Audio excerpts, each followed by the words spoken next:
সেই ভয়াল 12 নভেম্বর আজ 1970 সালের এই দিনে ঘূর্ণিঝড়ে নোয়াখালীর উপকূলে প্রাণ হারায় লাখ লাখ মানুষ। লন্ডভন্ড হয়ে যায় উপকূলীয় জনপদ। এখনো ভয়াল সেই ধ্বংসযজ্ঞের স্মৃতি বয়ে বেড়াচ্ছেন হাতিয়াবাসী। তবে এত বছরেও নোয়াখালীর এর চরাঞ্চলের দুর্যোগ মোকাবেলায় নেওয়া হয়নি কার্যকর কোনো ব্যবস্থা।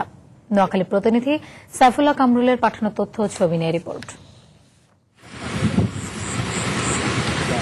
নোয়াখালীর সুবর্ণচরের বিস্তীর্ণ এই ফসলি জমি একসময় ছিল প্রবাহমান একটি নদী। 1970 সালের প্রলয়ঙ্করী ঘূর্ণিঝড় ও বন্যা পরবর্তী সময়ে এখানে জেগে ওঠে বিশাল চর, গড়ে ওঠে জনবসতি। কিন্তু 43 বছর কেটে গেলেও সেই প্রাকৃতিক দুর্যোগের পরে বেঁচে থাকা মানুষগুলো এখনো বয়ে বেড়াচ্ছে তার দুঃসহ স্মৃতি। অনেক লোক মারা গেছে।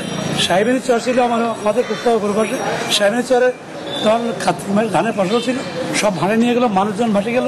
মৌলবীর চর, ঢাল চর, জাহাজ নিজম দ্বীপ, অনেক লোক মারা গেছে, যার জন্য 10,000 করে লোক মারা গেছে। আমার ভাই একজন 70 বন্যা ওরা ভাসে গেছে, মারা গেছে, এবং আরো শতাধিক লোক মারা গেছে। স্মরণকালের ভয়াবহ সেই দুর্যোগে নোয়াখালীর হাতিয়ায় প্রাণ হারায় হাজার হাজার মানুষ। তবে এরপরও এই উপজেলায় দুর্যোগ মোকাবেলায় এখনো নেই প্রয়োজনীয় ব্যবস্থা।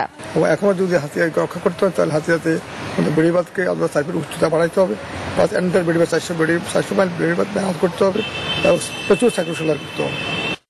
তৎকালীন দৈনিক পাকিস্তান ও আন্তর্জাতিক গণমাধ্যমের হিসেব অনুযায়ী ঘূর্ণিঝড়টি ছিল সিম্পসন স্কেল ক্যাটাগরির 3 মাত্রায়। এতে উপকূলের বিভিন্ন অঞ্চলে প্রাণ হারায় 5 থেকে 8 লাখ মানুষ, গৃহহীন হয়ে পড়েন আরো 30 লাখ। সময় সংবাদ, নোয়াখালী।